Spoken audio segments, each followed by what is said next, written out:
Sarƙa a ƙafa, jigida, ɓular hanci da ɓulolin kunne barkatai. A al'adar Bahaushe, ana yi wa abin kallon fitsara ne, misali arewacin Najeriya, kamar Kano da Jigawa da sauransu. Idan mace ta sanya sarƙa a ƙafa, ana yi mata kallon 'yar lesbian ce, amma wasu kan ce ado ne, kamar yadda muka zanta da wasu mata da suke sanya sarƙa a ƙafa.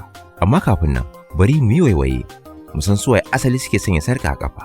Muna fatan za ku danna mana subscribe don bunƙasa wannan tasha ta Daily Pen 24 don ci gaba da kawo muku mahangar al'umma akan abubuwa da dama. Kamar yadda Wikipedia ta rawaito, idan mace na saka sarƙa a ƙafa, hakan na nufin tana da aure ne ko kuma tana cikin soyayya ko an yi mata baiko. A mafiya yawan yankunan da ake sanya sarƙa a ƙafar.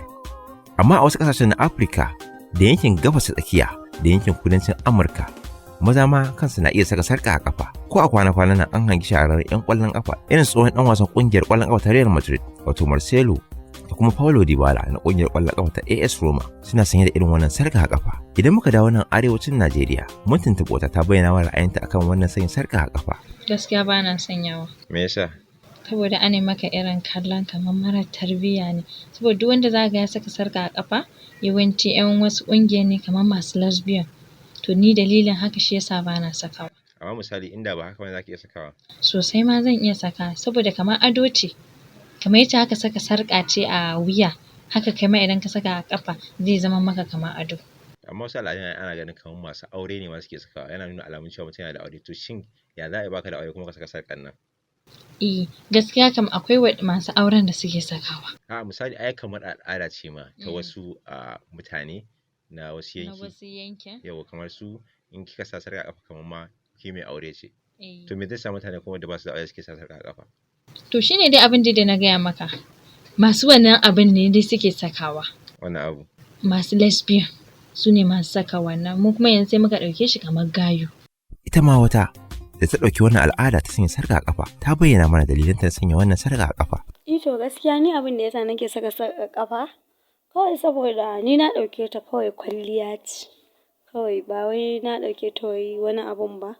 Kwalliya ce kuma duk da mutane su ne mata kallon kamar irin 'yan haka wasu ne suke sawa kamar ana cewa 'yan les ne suke saka sarƙa ƙafa. To ni gaskiya ban ɗauke ta haka ba tunda mutum nawa ne za ka ga ba sa yi kuma suna saka sarƙar ƙafarsu hankalinsu kwance. To gaskiya ni ban ga wani abun wannan ba a sarƙar ƙafa tunda ana sa ta duk yawanci wasu adon ma ado ne na da yanzu ake dawo da su. Kawai yanzu sai dai an dawo da su za a ce wannan wane ne kamar a ware a ce wa'innan su suke sa ta. To shi ne gaskiya abin da nake gani. So da yawa akan zargi 'yan fim irin su Rahama Sadau da sauransu da kawo wasu daga cikin irin waɗannan al'adun da koyawa wasu daga cikin yaran Hausawa irin wannan ɗabi'a ta sanya sarƙa a ƙafa wanda a tarihin Bahaushe babu inda ya gaje ta. Idan aka yi la'akari da yawan kwaikwayo da ake yi da kuma sukan kira kansu 'yan wasan kwaikwayo wanda duk abin da suka yi abin kwaikwayo ne a wurin al'umma musamman matasa. To masu kallo da sauraron mu, amma an garmu dai anan shine babu amfanin ɗaukar al'ada da ba taka ba ka yafa alhalin wasu na ƙoƙarin bunƙasa tasa al'adun amma kai kana dakushe taka. Sannan ba amfanin sanyawa ko yin abin da zai jawo maka zagi kai da ahalinka. Allah ya sa mu dace.